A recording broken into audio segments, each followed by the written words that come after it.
توجہ چاہوں گا. جاتے ہیں دیکھتے ہیں دانت تو صحیح ہے, سنگ تو صحیح ہے, جانور لنگڑا تو نہیں ہے.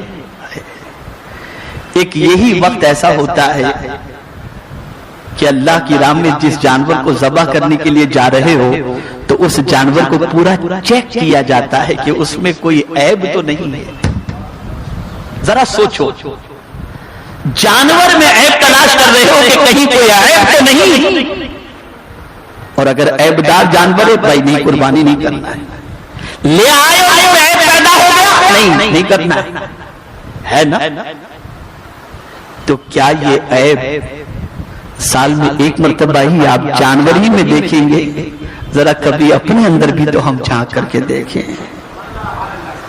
جانور میں جس طریقے سے عیب دیکھتے ہیں کبھی اپنے اندر بھی تو عیب دیکھیں.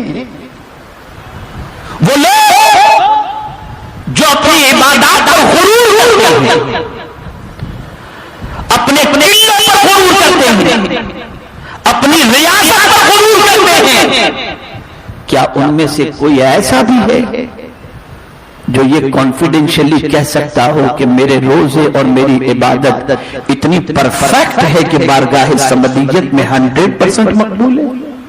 کوئی نہیں کہہ سکتا, کوئی نہیں کہہ سکتا. لیکن کر کے انسان اتنا مغرور ہو جاتا ہے کہ وہ سمجھتا ہے کہ مجھ سے بڑا عابد و زاہد کوئی دوسرا ہے ہی نہیں. نادانوں یاد رکھو, جس طریقے سے عیب دار جانور کو آپ دیکھ رہے ہو اور آپ اس کی تحقیق کر رہے ہو, جانور کو اپنا عیب نظر نہیں آتا, آپ جانور کے عیب دیکھ رہے ہو اور عیب دار جانور جانتے ہو کہ خدا کی بارگاہ میں قبول نہیں ہوگا. تو سن لو, بہت سارے ہمارے عیب ایسے ہیں جو ہم جانتے ہیں یا ہمارا مولا جانتا ہے, ہمارا مولا جانتا ہے. لیکن قربان جائیے میرے رب کی عظمت پر کہ اس نے اپنی ستاری کا پردہ ایسا ڈال رکھا ہے, ایسا ڈال رکھا ہے, ایسا ڈال رکھا ہے کہ ہمارے عیبوں کو چھپائے رکھا ہے. کسی صوفی نے بڑی پیاری بات کی, کہتے ہیں کہ اگر ہمارے عیب لوگوں پر ظاہر ہو جائیں تو راہ چلتے ہوئے لوگ ہمیں پتھر مارنے لگیں, پتھر مارنے لگے.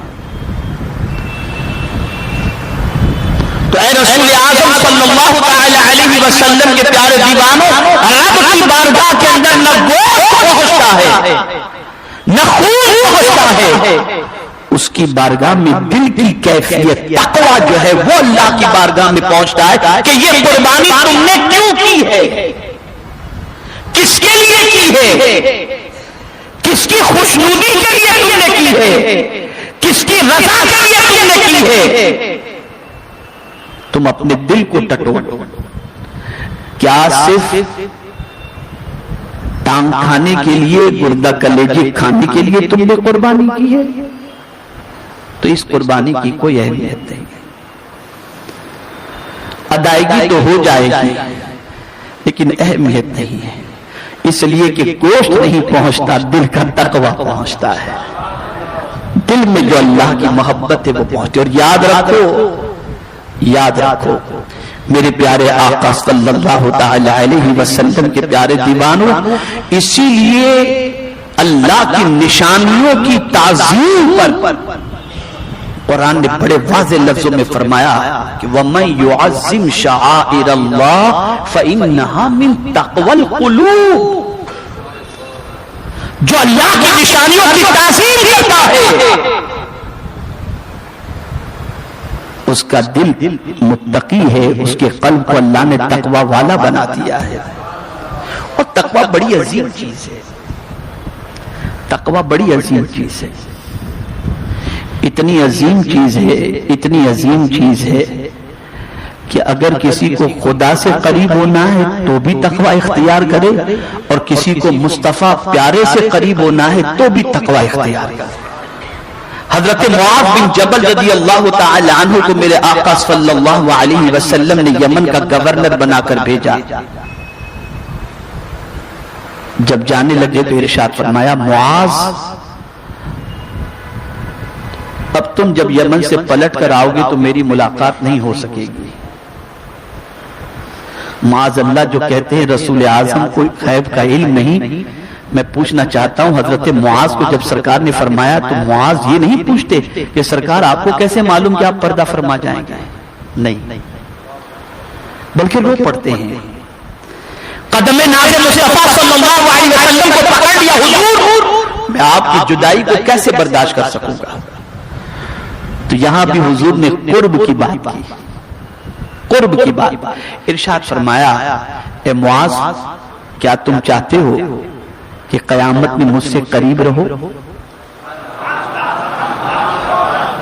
تم چاہتے ہو کہ قیامت میں مجھ سے قریب رہو؟ عرض کرتے ہیں ہاں یا رسول اللہ صلی اللہ علیہ وسلم. میرے آقا نے فرمایا علیکم بالتقوی، تقوی کو اختیار کرو، قیامت میں تم مجھ سے قریب رہو گے، قریب رہو گے.